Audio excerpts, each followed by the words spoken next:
Assalamualaikum warahmatullahi wabarakatuh. Saya Trianingsi MPD, dosen dari S1 PG PAUD STKIP Kumala, Lampung Metro. Di sini saya dosen dari PG PAUD STKIP Kumala Lampung Metro mengampu mata kuliah antara lain konsep dasar PAUD, perkembangan fisik motorik anak usia dini, perkembangan motorik halus anak usia dini, dan perkembangan sosial emosional anak usia dini.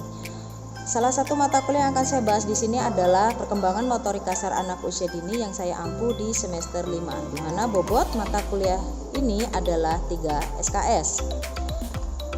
Untuk deskripsi singkat mata kuliah ini membahas tentang perspektif perkembangan individu, konsep-konsep dasar perkembangan motorik, aspek perkembangan motorik yang berhubungan dengan gerak, faktor-faktor yang mempengaruhi perkembangan motorik, perkembangan gerak, koordinasi, lokomotor, non-lokomotor, dan manipulatif. Perkembangan motorik kasar dan halus, tahap-tahap perkembangan motorik, dan perkembangan fisik motorik anak usia dini. Bahan kajian materi pembelajaran terdiri dari teori perkembangan motorik kasar anak usia dini, unsur-unsur pokok pembelajaran motorik di sekolah, hakikat perkembangan motorik anak, hakikat perkembangan motorik halus anak usia dini, hakikat perkembangan motorik kasar anak usia dini, perkembangan fisik anak usia dini, karakteristik keterampilan koordinasi gerak motorik anak, perkembangan motorik halus dan kasar, peran guru dalam pengembangan motorik anak usia dini, metode pengembangan motorik anak usia dini, dan pengembangan fisik motorik melalui permainan kreasi dan senam kreasi motorik. Untuk mata kuliah ini, yaitu perkembangan motorik kasar anak usia dini, terdiri dari 16 kali pertemuan, di mana 16 kali pertemuan itu terdiri dari teori, UTS, dan UAS.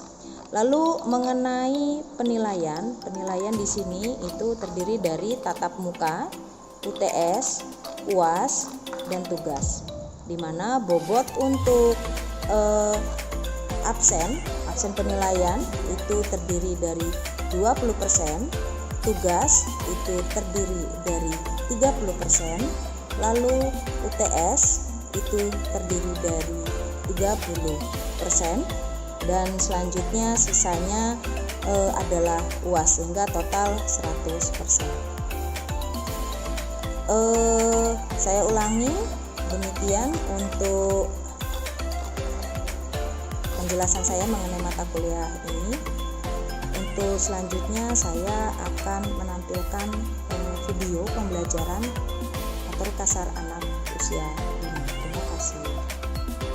Untuk penilaian dari mata kuliah pengembangan motorik kasar anak usia dini terdiri dari pertemuan yaitu 10%, tugas 20%, lalu UTS 30% dan UAS 40%, dengan total keseluruhan adalah 100%. Selanjutnya saya akan menampilkan video pembelajaran perkembangan motorik kasar anak usia dini di semester 5. Terima kasih.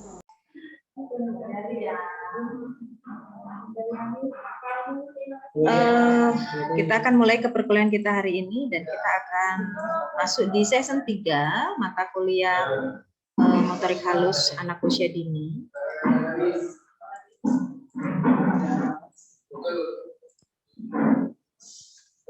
Nah, ini sebelum kita masuk ke perkuliahan, saya akan membahas sedikit mengenai teori kognitif, ya, di mana teori kognitif ini ada kaitannya dengan kemampuan motorik anak. Sebelumnya sudah saya jelaskan bahwa memang kemampuan motorik anak-anak itu tidak terlepas dari kemampuan kognitif. Kenapa? Karena gerak motorik itu dikendalikan oleh otak, dan kemampuan otak untuk berpikir adalah kemampuan kognitif. Jadi, kemampuan kognitif tidak bisa terlepas dari kemampuan motorik, dan motorik juga seperti itu. Semakin aktif gerak motorik pastinya dikarenakan semakin aktifnya kemampuan otak berpikir, dan kemampuan otak berpikir itu kemampuan kognitif. Semakin anak membangun pengetahuannya dengan bereksplorasi dengan benda-benda yang ada di sekitarnya, dengan makhluk hidup yang ada di sekitarnya, berarti kemampuan kognitifnya juga semakin meningkat. Kemampuan kognitifnya meningkat, keinginannya untuk bergerak juga semakin aktif. Nah, ini menimbulkan keinginan gerak tubuh anak untuk melakukan gerak motorik. Oke, di sini saya kutip sebentar. Kognitif adalah suatu proses yang terjadi secara internal di dalam pusat susunan saraf pada waktu manusia sedang berpikir. Kemampuan kognitif adalah kemampuan berpikir logis, kritis, memberi alasan, memecahkan masalah, dan menemukan hubungan sebab akibat. Dan teori kognitif utamanya dibagi menjadi 3 teori, ada teori Piaget, Vygotsky, dan Descartes. Teori Piaget ini biasa sering kita gunakan ya, itu lebih banyak menggunakan teori-teori kognitif Piaget untuk pengembangan pembelajaran di PAUD. Kenapa? Karena memang teori Piaget ini lebih realistis ya, lebih realistis, lebih mudah dipahami dibandingkan teori-teori perkembangan kognitif yang lain. Kenapa? Karena memang terkenal di teori Piaget ini menyatakan bahwa semakin anak itu bereksplorasi, semakin anak itu berinteraksi dengan lingkungan di sekitarnya, berarti anak membangun pengetahuannya. Membangun pengetahuannya ini bertahap, antara tahapan dari sensori motorik 0 sampai 2 tahun, lalu praoperasional 2 sampai 7 tahun, lalu ke operasional konkret dari usia 12. Oke, dari usia 7 sampai 12 tahun, lalu lalu operasional formal dari usia 12 sampai 15 tahun. Di teori Piaget itu ada, ini saya admit dulu ya sambil net teman-teman biar bisa masuk ya. Fase-fase perkembangan kognitif berdasarkan 2 sudut pandang, yaitu ada aliran struktural dan aliran konstruktivisme, dan mengatakan konstruktivisme atau konstruktif. Struktural dapat dilihat dari pandangan Piaget tentang intelijensi yang berkembang melalui serangkaian tahap perkembangan ditandai oleh perkembangan kualitas struktur kognitif. Kalau konstruktif dapat dilihat dari pandangan Piaget menyatakan bahwa anak membangun pengetahuan kognitif melalui interaksinya dengan dunia sekitarnya. Ini yang tadi saya jabarkan bahwa memang aliran konstruktif memang Piaget menyatakan bahwa memang kognitif anak itu melalui interaksi dengan sekitarnya. Dan kedua adalah ya di sini Piaget menyatakan bahwa intelijensi berkembang melalui serangkaian tahap perkembangan yang ditandai perkembangan kualitas struktur kognitif. Artinya begini, Piaget itu mengakui bahwa intelijensi atau kecerdasan seseorang itu berkembang sesuai dengan kemampuan kualitas hidupnya. Jadi semakin orang itu besar, semakin banyak usianya, semakin artinya umurnya semakin bertambah, berarti kualitas hidupnya semakin banyak. Artinya kalau kualitas hidupnya semakin banyak, intelijensinya juga akan semakin meningkat. Ini ditandai dengan usia ya, usia. Jadi semakin tinggi usia seseorang itu intelijensinya atau kecerdasannya juga akan semakin meningkat. Tapi kita menyadari ya bahwa memang kecerdasan 20% itu hanya diwariskan dari faktor hereditas. Selanjutnya 80% itu mayoritas lebih yang membuat intelijensi lebih berkembang itu adalah lingkungan. Jadi 80% lingkungan, 20% faktor hereditas atau faktor keturunan dari kedua orang tuanya. 6 konsep proses perkembangan kognitif individu. Ada skema, ada adaptasi, asimilasi, akomodasi, equilibrium, dan organisasi. Ini tahapan pemahaman kognitif anak usia dini. Mulai dari skema, adaptasi, asimilasi, dan sebagainya. Skema itu konsep atau kerangka eksis di dalam pikiran individu dipakai untuk menginterpretasikan atau menginterpretasikan informasi. Atau skema itu baru menginterpretasikan informasi atau ini usia anak 0 sampai 2 tahun ya, masih dalam tahap sensori motorik. Jadi di sensori motorik itu anak mempresentasikan informasinya itu melalui ucapan, melalui gerak tubuhnya. Contoh dia menginginkan makan, kalau dia menginginkan makan, menginvestasikan informasinya itu dengan mungkin dia mengambil berbagai makanan yang disukainya dan itu langsung dimasukkan ke dalam mulutnya. Atau dia dengan cara menangis. Dengan cara menangis itu menunjukkan bahwa dia sebenarnya lapar, ingin minum susu, ingin makan dan sebagainya. Lalu beradaptasi. Perubahan skema disebabkan akibat perubahan perkembangan pengalaman akibat interaksi individu dengan lingkungan hidupnya. Struktur mental dalam otak akan segera menyesuaikan diri setiap ada pengalaman baru dalam kehidupan individu. Adaptasi ini di mana saja ya, ada di lingkungan rumah, ada di lingkungan sekolah, ada di lingkungan masyarakat. Jadi setiap anak menemukan satu lingkungan yang baru dalam kehidupannya, ini disebut juga dengan adaptasi.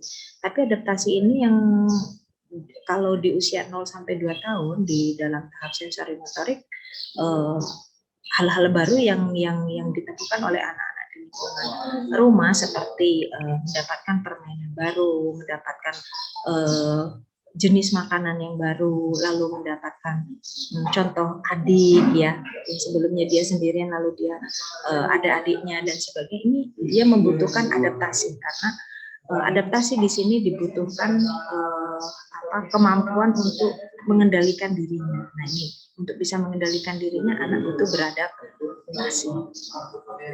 Lalu asimilasi. Asimilasi itu memperoleh informasi baru, yang sebelumnya anak belum pernah melihatnya. Informasi apapun yang sebelumnya anak belum pernah melihat, belum pernah mendengar, menyatu dan sebagainya. Ini informasi yang baru, itu namanya asimilasi. Akomodasi itu menyesuaikan atau meneruskan informasi yang sudah ada di dalam hidupnya. Contohnya anak sebelumnya sudah mengetahui buah jeruk. Nah, akomodasi itu menyesuaikan. Jadi anak lebih pandai, oh ternyata jeruk itu selain bisa langsung dimakan, bisa digunakan juga untuk dibuat jus. Nah, caranya dibuat jus seperti ini. Itu lebih ke pemahaman akomodasi. Lalu equilibrium atau penyelarasan antara asimilasi dan akomodasi. Ini equilibrium untuk tahapan perkembangan anak yang lebih tinggi ya. Ini biasanya untuk anak-anak yang sudah masuk ke tahap operasional konkret di usia SD. Di sini anak bisa menyesuaikan asimilasi dan akomodasi dengan menyelaraskannya. Ternyata jeruk itu selain bisa dibuat jus, bisa dibuat untuk hal-hal yang lain seperti menghias kue, lalu bisa juga untuk selain menghias kue juga jeruk itu bisa untuk kulitnya untuk mainan dan sebagainya. Jadi di sini lebih penggunaan faktor usia yang bisa memanipulasi berbagai benda yang ada di sekitarnya. Lalu mengorganisasikan ini juga lebih tinggi di tahap operasional formal ya. Usaha mengelompokkan perilaku yang terpisah-pisah dalam urutan yang lebih teratur ke dalam sistem fungsi kognitif. Jadi memisah-misahkan atau membeda-bedakan benda ya sesuai dengan jenis fungsinya serta tujuannya. Itu apa? Oke, lalu tahap-tahap perkembangan kognitif menurut THC ini ada sensori motorik, refleks dari usia 0 sampai 2 tahun. Ya, di sini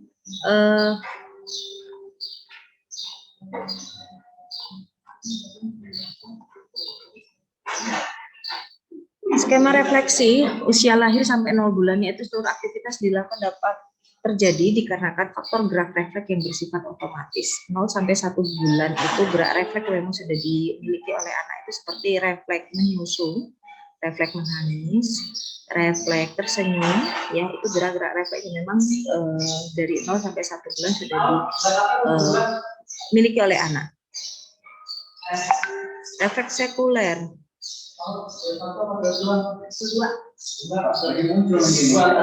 Refleks sirkuler primer 1 sampai 4 bulan yaitu bayi belajar aktivitas yang ditandai dengan pola aktivitas yang berulang-ulang untuk memperoleh kepuasan hatinya seperti memasukkan berbagai macam benda ke dalam mulutnya atau mulai ngenyot ya, itu enak gitu, jangan dibiasakan.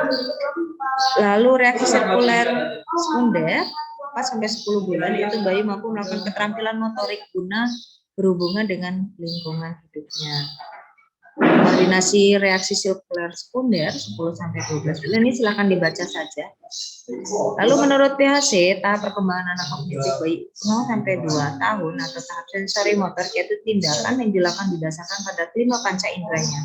Tahap ini berlangsung dari tahap tahap ini berlangsung lahir sampai usia 18 bulan. Pada mulanya kemampuan intelijensi diwujudkan dalam tindakan berupa respon refleks sampai kemudian berkembang menjadi tindakan yang berorientasi pada tujuan. Nah, dulu kan kemarin juga saya sudah menjelaskan bahwa memang gerak refleks itu awal dari gerak motorik.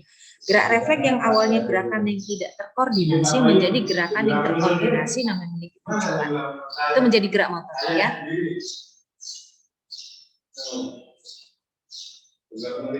Lalu ke macam-macam refleks.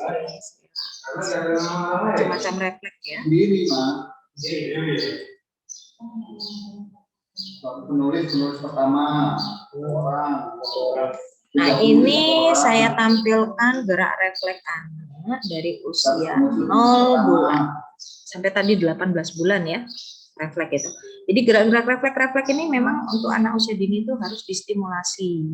Jadi yang awalnya gerakannya itu tidak terkoordinir menjadi gerakan yang terkoordinir memiliki tujuan sesuai dengan tahap usia anak. Seperti anak sudah mulai 7 bulan itu mulai belajar untuk duduk dan merangkak. Jadi agar dia bisa duduk dan merangkak, untuk dia mampu kuat antara paha, lalu lengan, ya, otot dan sebagai otot lengan itu harus kuat.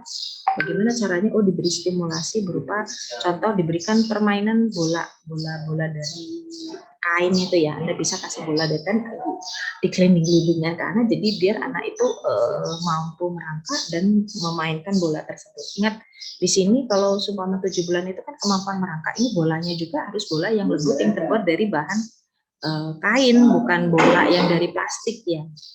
Itu kalau bolanya kecil itu bisa dimasukkan ke mulut, tapi kalau bolanya terlalu besar itu licin. Jadi itu tidak tepat untuk memberikan stimulasi kepada anak usia 7 bulan. Jadi pemberian stimulasi juga harus sesuai dengan tahap usia anak. Oke, kita mulai dari early reflex 0 sampai 1 bulan.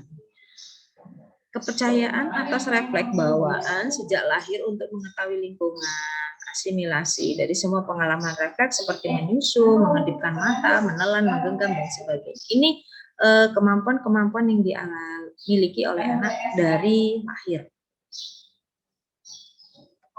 Lalu primary circular reaction 1 sampai 4 bulan, akomodasi ya.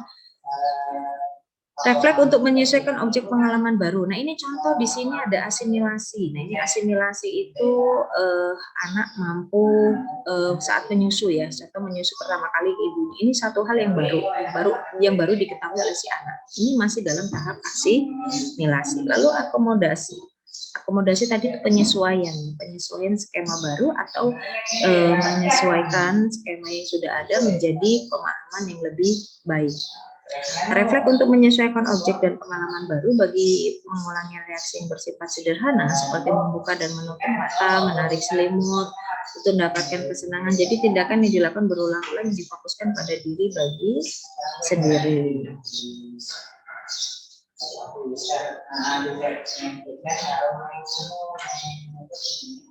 Secondary circular reaction 4 sampai 8 bulan. Ini tahapannya ya, ini usianya, karakternya. Tidak akan diulang, fokus pada objek, tidak akan digunakan untuk mencapai tujuan, tetapi cara sembrono saja perhatian terhadap benda-benda yang bergerak, mengayunkan lengan kaki dan semata-mata hanya untuk mencapai kesenangan saja. Secondary circular reaction. Ini anak sudah terfokus terhadap satu objek, namun cara memanipulasi benda tersebut masih sesuai dengan keinginan anak ya. Apakah itu nanti akan digunakan anak dengan cara diayun, digelindingkan, dipukul dan sebagainya, itu semata-mata hanya untuk keinginan atau kepuasan anak yang membuat anak bahagia atau senang. Lalu kombinasi secondary circular reaction dari usia 8 sampai 12 bulan. Bayi sudah dapat menguasai sistem respon dan mengkombinasikan tindakan dengan tindakan yang telah diperoleh sebelumnya dalam skema. Skema itu kemampuan di dalam otak, dalam berpikir itu skema ya. Untuk mendapatkan sesuatu ini merupakan titik awal dari lalu sampai ke the first symbol, sampai usia ini menjelang 2 tahun ya, ini habis, sudah tidak ada lagi refleks. Kalau sudah 2 tahun ke atas itu sudah nggak ada lagi refleks. Yang ada adalah gerakan motorik. Ya, jadi refleks itu memang di bawah 2 tahun. Biasa ada yang kemarin itu teori mengatakan cuma sampai 18 bulan, ya. Tapi di sini di dalam tabel itu menurut Seifert dan Hofno dia menyatakan bahwa memang sumber ini mengatakan bahwa memang refleks itu habis di usia 2 tahun. Jadi setelah 2 tahun itu bukan gerak refleks lagi, tapi gerak motorik.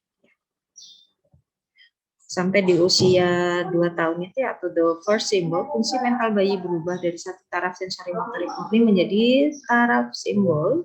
Bayi mulai mengembangkan kemampuan menggunakan simbol-simbol primitif. Simbol-simbol primitif yang masih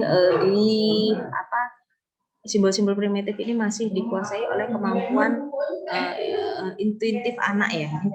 Intuisi anak itu artinya anak melakukan kegiatan bermain dengan memanipulasi berbagai benda itu masih menggunakan kemampuan intuitif itu kemampuan yang memang hanya dimiliki oleh anak usia 0 sampai intuitif 6, ya. 0 sampai 6 bulan, 0 sampai 6 tahun itu masih dikuasai oleh kemampuan intuitif. Jadi sesuai dengan apa yang dia pikirkan saja. Kalau pemikiran anak itu kan masih bersifat animisme, percaya bahwa benda-benda yang mati itu memiliki kualitas hidup seperti manusia, seperti boneka. Dia mengajak ngobrol boneka, lalu robot, lalu benda-benda lain yang sebenarnya itu bukan benda hidup, dianggapnya itu masih memiliki kualitas hidup layaknya seperti manusia. Nah, itulah kemampuan, salah satu contoh kemampuan intuitif anak. Jadi dia hanya berpikirnya sesuai dengan pola pikir yang dimilikinya. Belum bisa berpikir logis, belum bisa berpikir sistematis, itu belum. Intuitif itu masih dipengaruhi oleh kemampuan anak usia dini yang memang berpikirnya sesuai dengan taraf usia. Dipengaruhi oleh itu tadi, contohnya animisme, menganggap bahwa benda-benda mati, benda-benda yang ada di sekitarnya memiliki kualitas hidup seperti manusia. Nah, di sini saya tambahkan ada gerak refleks awal gerak motorik. Ini hanya sebagai tambahan saja. Lalu di sini ada gerak refleks awal manusia. Jadi sebenarnya gerak refleks manusia itu refleksnya namanya apa saja dari awal sampai dengan akhir. Kalau di sini tadi itu kan hanya tahap, ya. Ini tahap. Tahapnya dari early refleks, dari refleks awal sampai refleks akhir, the first symbol. Lalu di sini namanya. Kalau di sini namanya nama dari refleks itu sendiri. Contoh, ada refleks itu yang namanya refleks murung. Terstimulasi, anak ini bisa mengalami refleks murung karena bayi dijatuhkan atau mendengar suara yang keras. Nah, usia penampakan refleksi bulan ke-7 kehamilan, ya. Lalu usia hilangnya refleksi sampai usia 3 bulan. Jadi sebenarnya bayi itu di usia 7 bulan di dalam kandungan itu sudah bisa mendengar suara-suara yang keras. Jadi kalau ada suara yang keras itu bayi di dalam kandungan juga terkejut. Nah, terkejutnya ini itulah yang disebut refleks murung. Nah, dulu pernah ya ada istilah orang Jawa yang namanya digebrak. Bayi itu digebrak. Digebrak itu katanya biar jantungnya bayi itu kuat. Jadi dengan cara digebrak, mungkin menggebrak meja atau menggebrak apapun itu. Maksudnya adalah membuat jantung si bayi menjadi kuat. Nah, dengan cara seperti ini sebenarnya si orang tua itu menginginkan anaknya biar lebih sehat, lebih kuat. Tapi sebenarnya itu merupakan stimulasi untuk merefleks murung, dan ini tidak boleh sering-sering. Ya, nggak boleh sering-sering. Bolehlah anak itu sesekali dikasih suara yang keras untuk menstimulasi gerak jantungnya. Semakin kencang, semakin aktif. Oke, lalu ada refleks Darwin atau menggenggam. Ini tekanan pada telapak tangan bayi ini terjadi apabila telapak tangan itu ditekan. Kalau bayi itu kan tangannya begini ya. Kalau masih di usia 4 bulan, di sini kan 4 bulan itu tangannya masih begini, belum bisa begini. Nah, itu kalau seumpama tangannya ditekan seperti ini itu pasti dia langsung menggenggam. Kalau tekan begini pasti langsung menggenggam. Lalu tonik nik, yaitu bayi dibarikan terlentang. Ya, kalau dia dibayikan kelentang, maka dia reaksinya akan kepalanya menoleh ke sisi kanan, menghadap, membentangkan tangan dan kaki ke sisi. Ya, ini reaksinya. Ya, silakan dibaca saja. Ini di usia 5 bulan. Bepkin, yaitu tekanan kepada kedua telapak bayi secara kedua telapak tangan, Maaf, ini Bepkin, tekanan kepada kedua tapak bayi yang secara sekaligus. Kalau tapak itu berarti kaki, ya, kakinya itu ditekan. Nah, kalau kakinya ditekan, nanti reaksinya mulutnya terbuka, matanya tertutup, lehernya mengkerut, dan kepalanya bergoyang ke depan. Ini 3 bulan. Dan ingat, di stimulasi ini boleh ya, untuk memacu atau untuk melihat reaksi refleks anak itu boleh Anda lakukan, agar untuk mengetahui bahwa memang anak ini memiliki refleks ini atau tidak. Jadi kalau anak memiliki refleks ini, dia memang anak itu sehat, anak itu normal. Dan kalaupun reaksinya nggak seperti ini, Bun, ya nggak masalah. Memang setiap reaksi itu kan ini ada, mungkin salah satu di antara ini ada, yaitu sudah tidak menjadi masalah. Ya, jadi memang refleks itu dimunculkan oleh anak dan itu juga perlu distimulasi. Itu boleh. Ini sesuai dengan tahap usia ya. Atau masih di usia kecil. Nah, ini di 3 bulan. Contoh 3 bulan. 3 bulan juga nggak cocok juga kalau diberi stimulasinya rutin.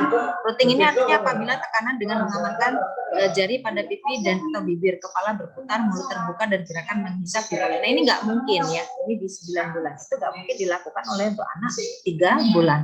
Jadi di sini harus menyesuaikan. Walking, swimming, ini juga di 4 bulan. Nggak mungkin ini walking dan swimming kita lakukan kepada anak yang usia 1 bulan. Nggak mungkin. Walking atau swimming ini sekitar 4 bulan. Dimana kalau anak nanti sentuhkan kakinya itu di tanah, dia pasti akan ada reaksi untuk berjalan. Begitupun dengan swimming. Makanya sekarang itu lagi rame yang namanya baby spa. Nah, pernah dengar ya namanya baby spa ya. Baby spa itu reaksi untuk memunculkan swimming, refleks swimming pada anak. Jadi memang kalau anak itu dicemplungin ke air ya, itu ada reaksi untuk anak berenang. Itu memang refleks anak di usia 4 bulan. Tapi masalahnya kalau seumpama sudah 4 bulan, anak diberi stimulasi untuk memunculkan refleks ini, tapi refleks itu tidak muncul. Nah, itu bagaimana, Bun? Nah, ini masalahnya begitu ya. Kalau seumpama kita sudah memberikan stimulasi untuk memunculkan refleks ini, ternyata refleks itu tidak muncul terhadap anak. Nah, berarti di sini ada indikasi anak kemampuan motoriknya yang terkait dengan kemampuan kognitifnya mengalami itu tadi kemunduran, atau mungkin ada hambatan, atau mungkin memang ada permasalahan.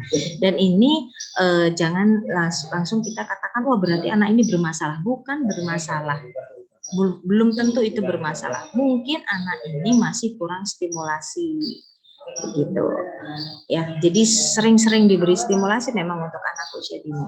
Jangan katakan lalu bermasalah kalaupun memang anak ini terlihat tidak ada reaksinya. Oh, waktu diletakkan di tanah kok nggak ada reaksi walkingnya untuk berjalan. Saat anak ini masuk ke salon, ke baby spa, kok nggak ada reaksi untuk swimmingnya, berenangnya. Ini kenapa anak ini diam saja dan sebagainya. Nah, sebenarnya di sini kita sudah mengetahui bahwa memang anak ini ada permasalahan nggak dengan motoriknya. Ingat kemarin saya pernah mengatakan bahwa memang ada penyakit mengenai gerak motorik anak ya. Neuromuskular ya. Neuromuskular itu ada indikasi memang anak mengalami permasalahan dalam gerak motoriknya.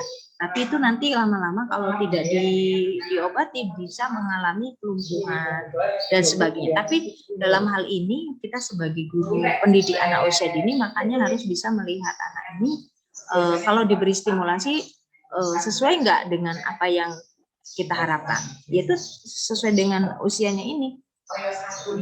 Berarti ada indikasi itu, ada indikasi dalam tanda kutip kenapa dia tidak mau bergerak, kenapa dia. Nah, ini perlu dipertanyakan, dan ini jangan khawatir, kita terus beri stimulasi. Kalau masih memang nanti tidak ada perkembangan, harus dikonsultasikan ke dokter, ya, harus ke dokter.